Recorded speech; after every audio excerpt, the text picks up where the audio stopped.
करेंगे एक chapter number first in economy. तो हम इकोनॉमिक्स में फर्स्ट चैप्टर लेके चल रहे हैं और हमारा चैप्टर का नाम है डेवलपमेंट। ठीक है राहुल? ओके। तो कंफ्यूज ना, कोई बात नहीं है। तो एक्चुअल में डेवलपमेंट का मतलब क्या होता है पहले थोड़ा सा समझते हैं, फिर उसके बाद हम क्वेश्चन आंसर्स पे चलेंगे ताकि सब समझ आ सके। ठीक है, तो डेवलपमेंट इन द सेंस यानी डेवलपमेंट को कहा क्या जाता है। तो सबसे पहले पेज पे तुम्हें ये समझाने की कोशिश करी गई है चैप्टर में कि सबके लिए डेवलपमेंट कैसा होता है। फॉर एग्जाम्पल एक रिक्शे वाले के लिए डेवलपमेंट क्या है। एक रिक्शे वाले के लिए डेवलपमेंट का मतलब है 2 वक्त की रोटी मिल जाए, ठीक है, सवारी मिल जाए उसके समय पे, तो उसके लिए डेवलपमेंट। अगर एक किसान के लिए डेवलपमेंट की बात करें तो उसके लिए डेवलपमेंट क्या है, तो उसके लिए डेवलपमेंट का मतलब होता है कि उसे अपनी फसल का सही दाम मिल जाए, ठीक है, और उसको जब फार्मिंग करनी है उस समय में जो उसे फैक्टर चाहिए वो सारे के सारे उसे टाइम पर मिल जाए, तो वो उसके लिए डेवलपमेंट हो जाता है। ठीक है, जैसा कि आप अगले पेज पे देखेंगे तो उसमें आप देखते हैं कि एक गाड़ी में जा रहा है व्यक्ति, एक बच्चा बैठा हुआ है एक माँ की गोद में, और वो कहता है कि कैसे लोग रहते हैं। तो यहाँ पे जो उसने बोला कैसे लोग रहते हैं, तो उसके लिए डेवलपमेंट का मतलब क्या है, एक अच्छा बंगला, एक अच्छा गाड़ी। ठीक है, तो यानी कि डेवलपमेंट सबके लिए अलग अलग हो सकता है, इसके एस्पेक्ट अलग अलग हो सकते हैं। जब हम अगले पेज पे चलते हैं तो वहाँ पे समझ आता है कि डेवलपमेंट का मतलब केवल इनकम कमाना नहीं होता। एक अच्छी इनकम को डेवलपमेंट कहा जाता है, पर इनकम के साथ साथ अदर फैक्टर भी इंपॉर्टेंट है। ठीक है, तो अदर फैक्टर क्या है, तो अदर फैक्टर है कि आप कहीं जॉब करते तो आपकी रिस्पेक्ट होनी चाहिए। ठीक है, आपको इन्वायरमेंट मिलना चाहिए।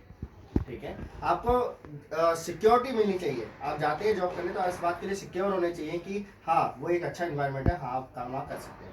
ठीक है, तो वह कंपैरिजन पढ़ाने की कोशिश की गई है कि कभी एक ऐसी स्थिति जिसके अंदर पैसे अच्छे हैं पर इन्वायरमेंट अच्छा नहीं है, सिक्योरिटी नहीं है, ठीक है, तो क्या आप वहाँ काम करना पसंद करेंगे, या जहाँ पे पैसे थोड़े कम है पर समय पे काम होता है, आपको सिक्योरिटी मिलती है, आप घर को टाइम भी दे सकते हैं, तो वहाँ काम करना पसंद करेंगे। तो यहाँ पे एक कंपैरिजन दिखाई गई है कि कहाँ पे आप मतलब डेवलपमेंट का मतलब केवल इनकम नहीं होता, अदर एक्सपेक्ट को भी डेवलपमेंट कहा जाता है।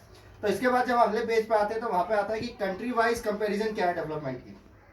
तो कंट्री वाइज कंपैरिजन वो होती है जिसमें हम कंट्री के कुछ पॉइंट्स को देखते हुए अदर कंट्री से, ठीक है, तुलना करते हैं। या स्टेट वाइज कंपैरिजन क्या है, तो एक स्टेट की जब दूसरे स्टेट से कंपैरिजन करते हैं।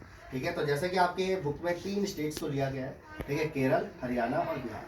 ठीक है, तो इन तीनों की जो है क्या करी गई है, कंपैरिजन करी गई है। उस कंपैरिजन में क्या क्या कंपैरिजन है, उसमें लिटरेसी रेट कंपैरिजन है, उसमें इन्फर्टिलिटी मोर्टेलिटी रेट कंपैरिजन है। ठीक है, उसके अंदर आपका क्या कहते हैं हेल्थ फैसिलिटी कंपैरिजन है। तो आप जब उस कंपैरिजन को पढ़ते हो तो आपको पता लगता है कि भैया केवल इनकम कमाना ही डेवलपमेंट नहीं है। ठीक है, फॉर एग्जाम्पल हम अगर बात करते हैं हरियाणा की, तो वहाँ पे इनकम बहुत है पर कैपिटल इनकम हायर है, पर वहाँ बच्चों की मरने की संख्या ज़्यादा है, इसका मतलब वहाँ हेल्थ फैसिलिटी बैकवर्ड है। ठीक है, एजुकेशन में एक अच्छा खासा पॉइंट है पर केरल से कम है, क्योंकि केरल क्या है, हाईएस्ट है। ठीक है, बिहार बैकवर्ड है। क्यों बोला गया बैकवर्ड, क्योंकि हरियाणा से भी कम है और वो केरल से भी कम है। समझ आई बात। तो इस पॉइंट में किस चीज़ की कंपैरिजन की गई है, तो इस पॉइंट में कंपैरिजन की गई है पर किसकी, स्टेट बाय स्टेट की। ठीक है, पर अगर हम कंपैरिजन की बात करते हैं किसकी, कंट्री बाय कंट्री की, तो जब एक कंट्री से दूसरी कंट्री की बात करेंगे तो स्टैंडर्ड भी बड़ा हो जाएगा। तो वहाँ पे स्टैंडर्ड हो जाता है आपका वर्ल्ड बैंक। तो वर्ल्ड बैंक क्या कहता है, वर्ल्ड बैंक कहता है कि अगर कोई व्यक्ति, ठीक है, $1, ठीक है, $1.5 अगर पर डे कमा रहा है तो वो गरीब नहीं है। ठीक है, इसी तरह से उसने एक स्टैंडर्ड रख रखा है, तो हम अभी देखेंगे वो स्टैंडर्ड क्या है, जिसके आधार पे बोल देता है ये रिच कंट्री है, ये पुअर कंट्री है, या अपर कंट्री है। तो कौन तय कर रहा है, वर्ल्ड बैंक तय कर रहा है। ठीक है, तो उसे कहते हैं कंट्री बाय कंट्री कंपैरिजन। तो हम आते हैं अपने कुछ क्वेश्चंस पर और क्वेश्चंस के आधार पर देखते हैं कि कंपैरिजन। तो सबसे पहले आता है what do you mean by the capita income, पर कैपिटा इनकम कि प्रति व्यक्ति आय किसे कहा जाता है। ओके, तो per capita income refer to the income the person that the particular in nation, कि एक नेशन में लोगों के द्वारा कितनी इनकम का उन्हें हिस्सा मिलता है, तो उसे ही पर कैपिटा इनकम कहा जाता है। इसे एक सिंपल भाषा में समझते हैं। मैंने कहा कि भारत के अंदर 25 अरब करोड़ रुपए कमाए, ठीक है, कमा लिए।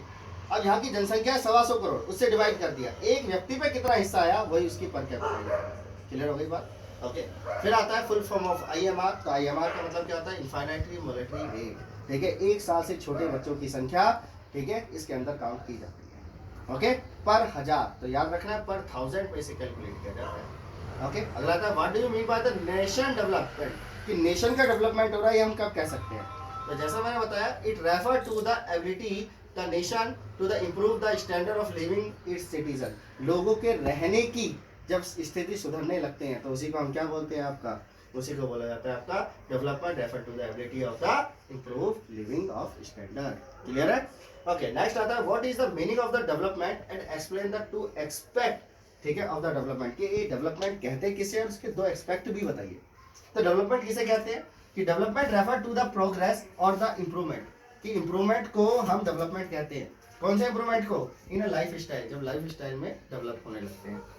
द एक्सपेक्ट क्या है? Different person can be the have the different development goal, जैसे मैंने स्टार्टिंग में बताया कि हर व्यक्ति के लिए डेवलपमेंट का एक अलग मीनिंग होता है। अगला, what may be the development for the one may be not develop for the other, यानी एक व्यक्ति के डेवलपमेंट को डेवलपमेंट नहीं कहेंगे, सबके पास उसका कोई ना कोई हिस्सा आना चाहिए, ठीक है। तो it may be the even the distributive for other. Clear है?